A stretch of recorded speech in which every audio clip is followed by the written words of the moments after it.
Muchas gracias al Dr. Rivera. We will conclude this session with a brief question and answer session. There will be microphones. The theater ushers will have microphones available located along the theater. So please, when introducing yourself, say your name of the institution you represent, your question, and for those participating through the webcast, you can send your questions via email to info@hets.org. Now, please welcome President Manuel Fernos, who will be the moderator of this part. Thank you. Before we open this discussion, I just want to make a comment on what Jose Jaime said. And I was thinking in terms that he was saying that we have to design curriculums to develop student abilities and abilities that then we will be able to assess. And as he said that, I was thinking, oops, for how long we have been dealing with assessment with our corresponding accrediting agencies, and how long ago was the last time we revised our curriculums? So I think we all have an assignment on that. Well, we do have 20 minutes for the open discussion, and I would like to keep it within the time frame. So I had 11 questions, but I have reduced those 11 questions to one unique question to each one of the panelists and one common question to all of them. And I guess I'm going to start doing the question to Bo. Ladies first. Based on your experience, what are the major challenges for institutions to manage and assure contact hours equivalence of activities between distance education and face-to-face regular courses? Great question. Hello? Yeah, I know. I think to me, what it comes down to is education, faculty education, those who are actually teaching our courses online and in the classroom. They need to be aware of these guidelines. They need to be aware of, how they're going to maintain that rigor and how we're going to meet those learning objectives regardless of the mode of instruction. So I think something that we're all facing a little bit nowadays with the increasing adoption of these technologies is just that, send that message that online and distance education is as effective and is as rigorous and is as instructionally sound as our face-to-face courses. Okay. And the common question to all of them, how do you think HETS can help address your corresponding topic? Well, these kinds of events, these kinds of gatherings are wonderful. It's a wonderful time to, just network and to talk. And like I said to Renee, that's a fabulous idea. I mean, using a tool that you already have and taking it to the next step. Now, in February of 2011, I attended the face-to-face best practices showcase, and I walked away with wonderful ideas, but I think we all do that, and we go back to our respective universities with every intention of following through with them, and then we get lost in our own day-to-day activities. So with HETS's support and coordination, perhaps some more focused virtual meetings throughout the year, maybe, quarterly, get the instructional designers at the universities together online, get the directors of IT together, prior to these annual events. I think that would be awesome. Okay. So in other words, we do not allow students to copy, Right. but HETS members, we are allowed to copy among ourselves. That's networking. Okay. Now, my question is for Jose Jaime. Jose Jaime, no, I think for Rene. Rene. Based on your experience, how can an institution manage and assure student authentication in the online environment? Well, I'm going to add something, to accrediting agencies. So accrediting agencies. Well, like I mentioned in my presentation, we have to use all the tools available. And I think that accreditors love to see, and I had firsthand experience, they love to see how we use these technologies. They basically get impressed. But because we have different ways of authenticating, even though, like I said, authenticating can be accomplished with the login and password, now we have all of these wonderful technologies where we can use them both for video and audio, and what's more than that, like I mentioned on the remote proctoring, what better way to authenticate that a student is the student if he's recording himself. There is no way that somebody's going to supplant this student. So my recommendation is let's use as many technologies, let's be open to new technologies, especially now that we are going into the mobile technologies, the phones, the tablets, etc. And they all come with webcams, so integrated. So let's use the technologies that we use for courses into this authentication.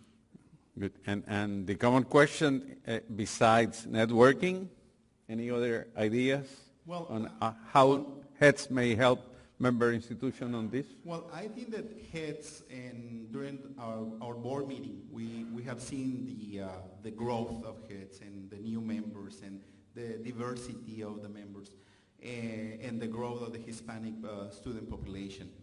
I think that heads is number one, is the technology leader in Hispanic serving institutions. And it has to become the online repository for best practices for teaching hybrid, online, for staff, and also maybe become the pioneer among Hispanic institutions in the sharing of this new way of teaching online courses, which is the MOOCs, the massive online open courses. This initiative that is opening a lot of coursework to the whole world. I think HEADS is the appropriate place for us to share these MOOCs in developmental courses, and like I said, in bilingual courses, Spanish, English, in faculty training. My colleagues and Dr. Rodriguez, the provost from the University of Texas Pan American, is here, are pioneers in Texas in the development of MOOCs. And they are using them for faculty training. And as we speak, UT System just joined MIT and Harvard and Caltech, I believe, in this edX initiative, which is going to be this open coursework. And we see that this is going to really we're going to be able to share it. We're going to be able to prepare students even before they come to us. And it can be used as non-credit, no charge, or as credit as well. So it depends on the student interest. So I see a lot of potential for HES to still be the leader in technology services. Good. Thank you, Rene. And now my question for Jose Jaime. What do you consider are the major challenges for institutions to manage student assessment in distance education? I think the major challenge is for us to be honest and face the conceptual framework from which we're supposed to be evolving, and have people sit down and talk without a threat, without being concerned about their own jobs or conditions. Because once we do that, then we can begin to look at what does it mean to have a certain objective. You know, if you're supposed to provide leadership in a region, in a particular field, what does that mean? How do you do that? How does that filter through into your curriculum? So I think it's in a way to be honest and recognize something that is not new. I mean, we've been hearing this for decades and decades. It's a recognition that in our field, we practice a field that we have not studied, okay? We do something that we haven't analyzed, that we haven't studied. Someone thought that because I had a degree in economics, I could go in and teach. And I did. I don't know, how many victims there were along that path. And I was sharing with some of our faculty yesterday. No, I mean, honestly, in a confession, I was proud of how many students dropped my courses. And when I met my colleagues from other universities, it was to brag about how many dropped. And the bigger the glass of whiskey we had, because it was a sense of pride and a sense of, wow, very few can pass my course.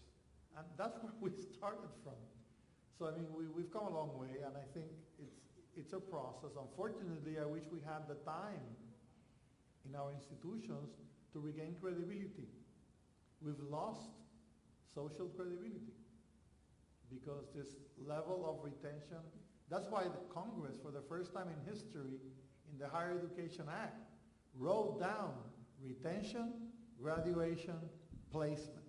Those three words have never been stated in the Higher Education Act as requirements that accreditors had to account for before the Department of Education. Next step, no child left behind, no college kid left behind. And this is higher education reauthorization year. So how long can we push it before being told by society, hey kiddo, I won't put this up with this anymore. And you have no idea how many reports come in through commissions with, the institution is considering setting up a committee to analyze the feasibility of an assessment process. Hello? Is there anybody home?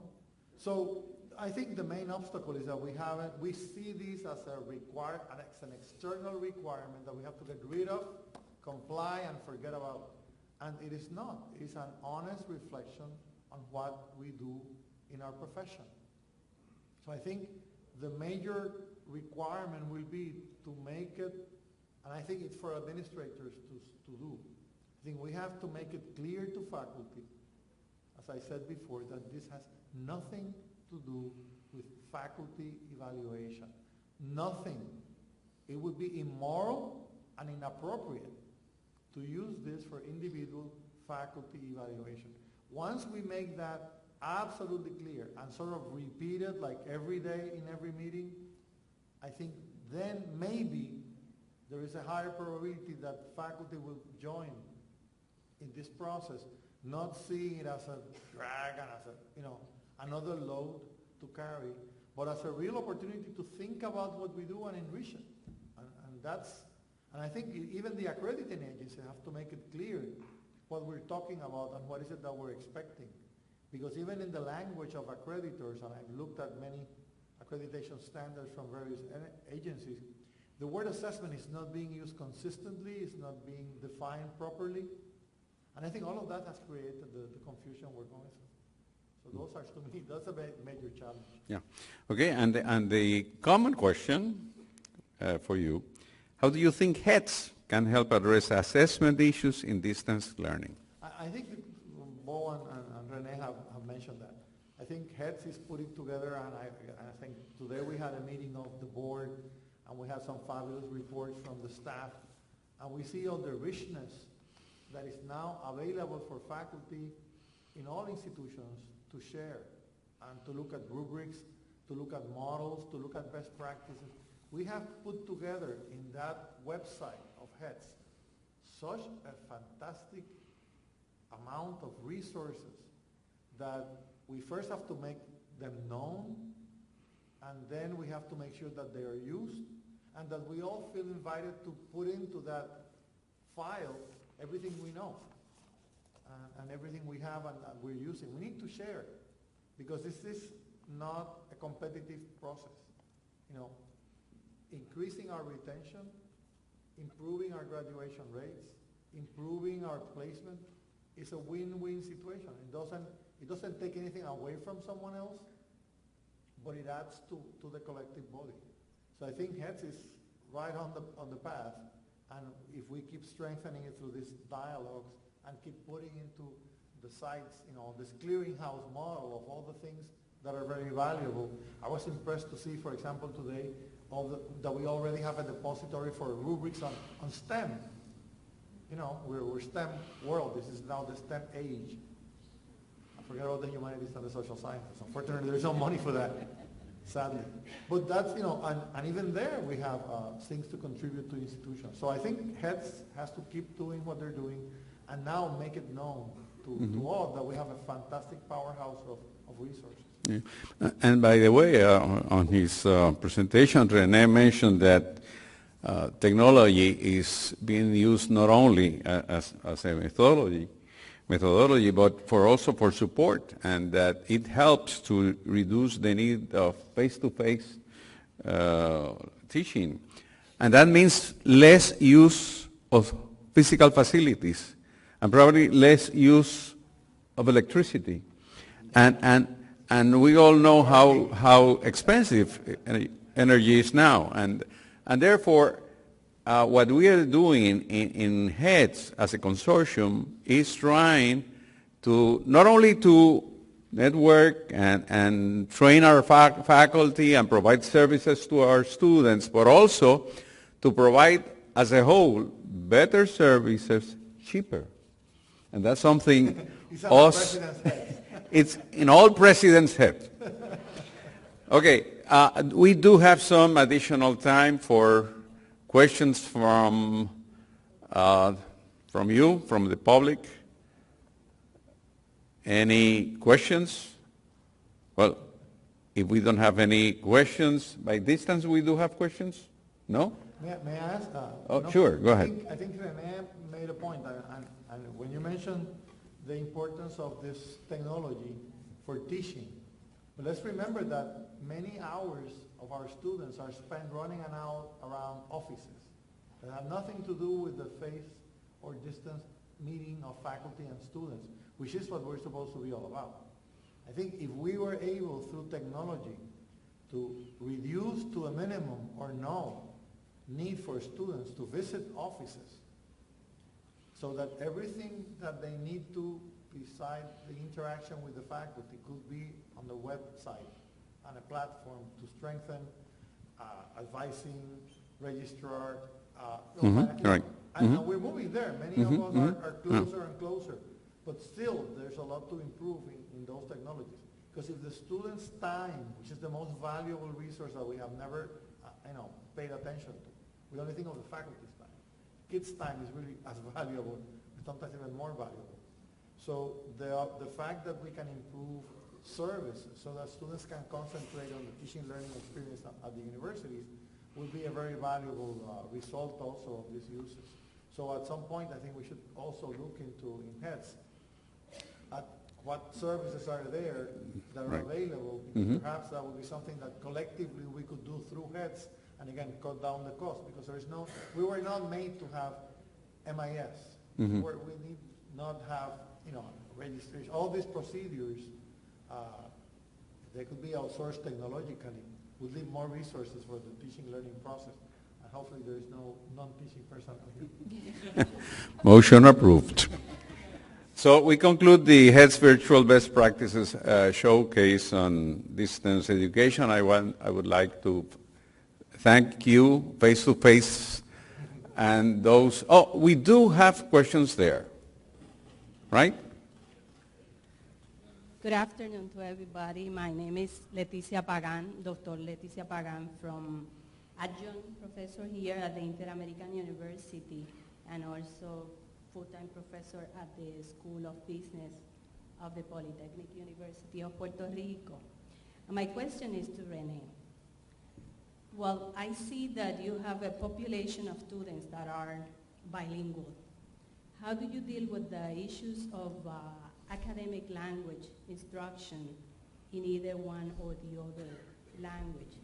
In terms of the assessment, I would ask Dr. Rivera about how the university, you as a member of the managerial team, deal with the issues of training professors in new methodologies to use for assessing students' learning using the new technologies.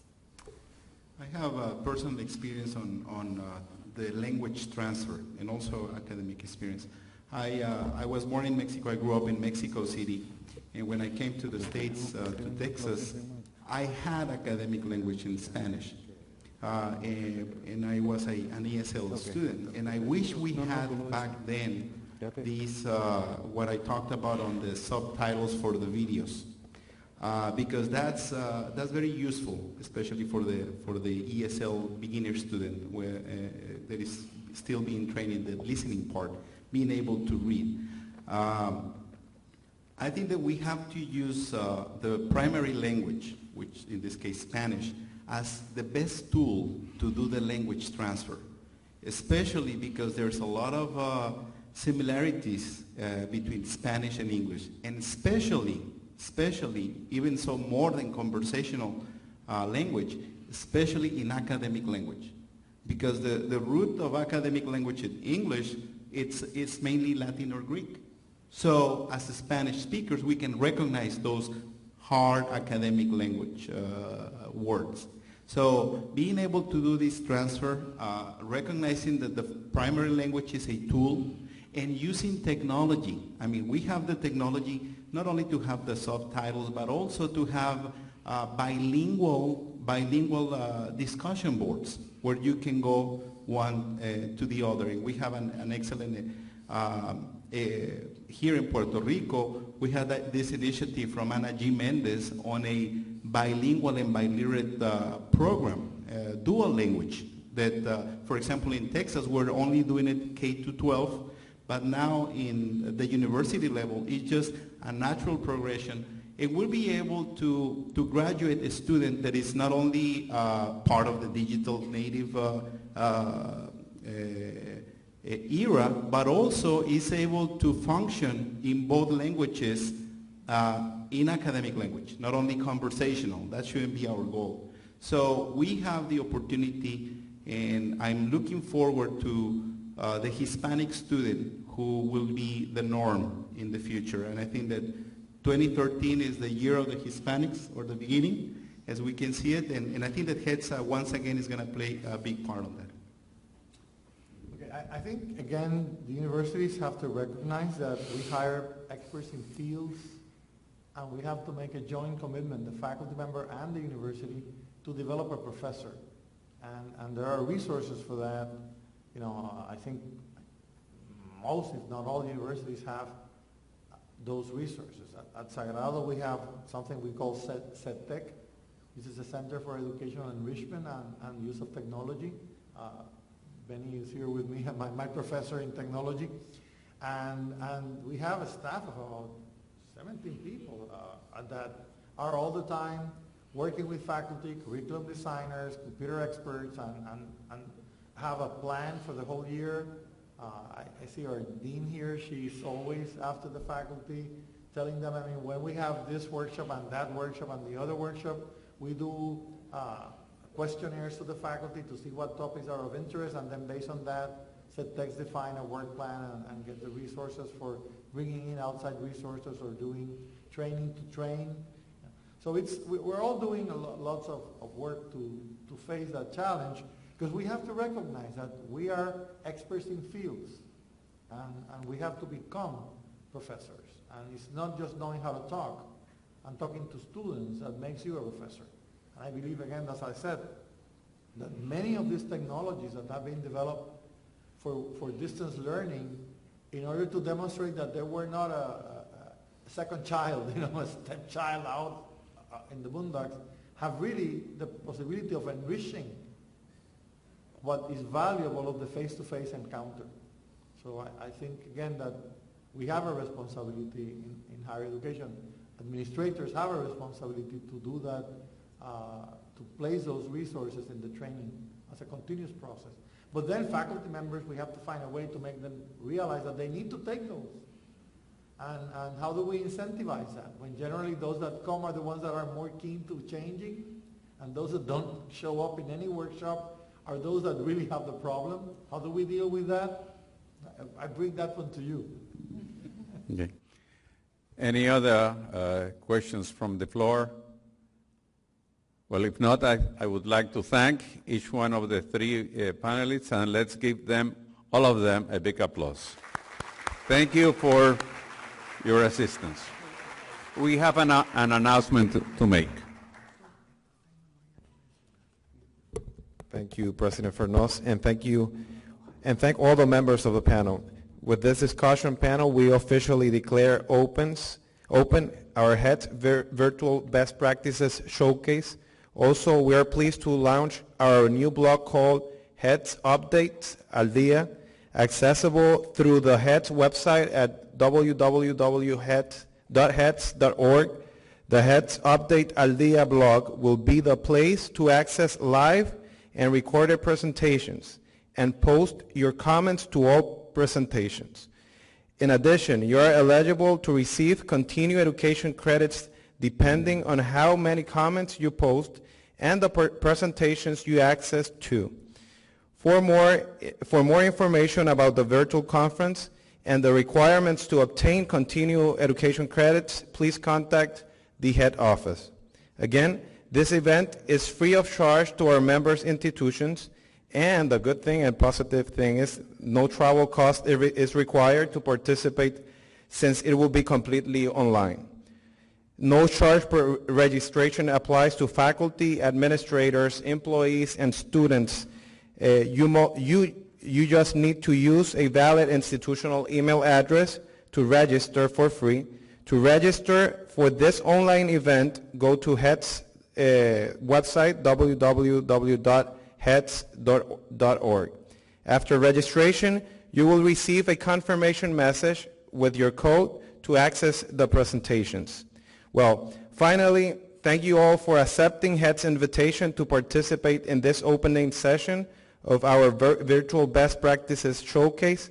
We hope you can benefit tremendously from the resources and the networking opportunities available to you during these virtual conferences along the following weeks. Once again, muchas gracias, thank you all, and enjoy the HETS Virtual Best Practices Showcase.